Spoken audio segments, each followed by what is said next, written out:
आणि माने साहेबांनी आत्ताच ज्याप्रमाणे सांगितलं, पूर्वी काय झालं ते जाऊ द्या, पण आजपासून आपण तिळगुळ घ्या आणि गोडगोड बोला, अशा प्रकारचा हा संकल्प या ठिकाणी आज आपण करतो. आपल्याला माहीत आहे की देशामध्ये माननीय मोदी साहेबांनी 10 वर्षामध्ये देशाच्या कायापालट केलेलं आहे. आज मोदी साहेब तिसऱ्यांदा आपल्याला सत्तेवर बसवायचे आणि म्हणून आपल्या या देशामध्ये 400 पारचा आकडा आपल्याला साधायचा, या निमित्तानं आपण या ठिकाणी आलो. हा संकल्प आपल्याला या ठिकाणी घेऊन जायचा आहे. आणि जसं देशामध्ये 400 पार आहे, त्याचप्रमाणे महाराष्ट्रसुद्धा 45+ हा आकडासुद्धा या ठिकाणी आपल्याला गाठायचा आहे.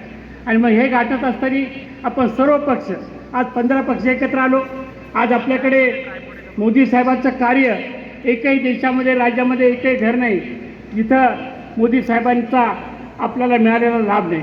आणि म्हणून ह्या सगळ्या गोष्टीचा जमेची बाजू आपल्यासाठी, आपलं आता एकच काम आहे की आपण मोदी साहेबांनी केलेल्या कार्याचं प्रत्येक घरोघरी जाऊन त्यांना समजून सांगायचं आणि मोदी साहेबांच्या पक्षाबरोबर त्यांना समजून सांगून यावेळेस कुठल्याही परिस्थितीमध्ये देश सुरक्षित ठेवण्याच्या दृष्टिकोनातून हे मत कोण्या पक्षाला नाही, तर यावेळेसचं मत हे देशासाठी आहे हे समजून सांगण्याचं काम याला आपल्याला करायचं. जर देश सुरक्षित राहिला तर आपण सुरक्षित राहू. आणि बघितलं असं तुम्ही वेगवेगळ्या देशाची काय हाल झाली, परंतु मोदी साहेबांनी आपला देश 15 नंबरवर असताना आज 3 नंबरवर घातला. आज सगळा 2014ला आपण त्यांच्या हाती सत्ता दिल्यावर त्यांनी जो शब्द दिला होता, सबका साथ सबका विकास सबका प्रयास, हे सगळं करत असताना सुद्धा त्यांनी कुठल्याही माणसाला वंचित ठेवलं नाही. त्यांच्या जर योजना बघितल्या असेल तर यामध्ये घेतलेले निर्णय आज महिलांसाठी एक आनंदाची गोष्ट आहे की आज लोकसभेत आणि विधानसभेत पुढं महिलांना 33% आरक्षण जे कधी कोणी दिलं नाही त्याची घोषणा केली. शेतकऱ्यासाठी मोठमोठ्या योजना आल्या. आज 12 बलुतेदाराचा कोणी विचार केला नव्हता, तो 12 विश्वकर्माच्या माध्यमातून 12 बलुतेदाराचा विचार करा. कुठलाही घटक या देशामध्ये मोदी साहेबांनी सोडलेला नाही.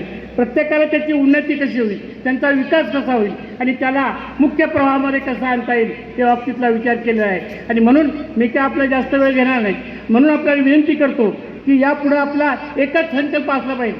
काही जरी झालं तर या देशामधले मोदी हे पंतप्रधान झाले पाहिजे. आणि त्यासाठी 400 पारचा आकडा, जसं बीडीने सांगितलं की मी काय बाकीचं बोलत नाही, पण या जिल्ह्यातला लोकसभेमध्ये हिंगोलीमध्ये आपला युतीचाच खासदार गेला पाहिजे. आत्ता सांगितल्याप्रमाणे माने साहेबांनी पक्ष कोणाला तिकीट दिलं याच्याशी काय आम्हाला गेलं, कोणाला जरी तिकीट दिलं तर तो आमचाच आहे असं समजून आपण सगळ्यांनी काम करावं, एवढीच विनंती या ठिकाणी मी करतो आणि थांबतो. जय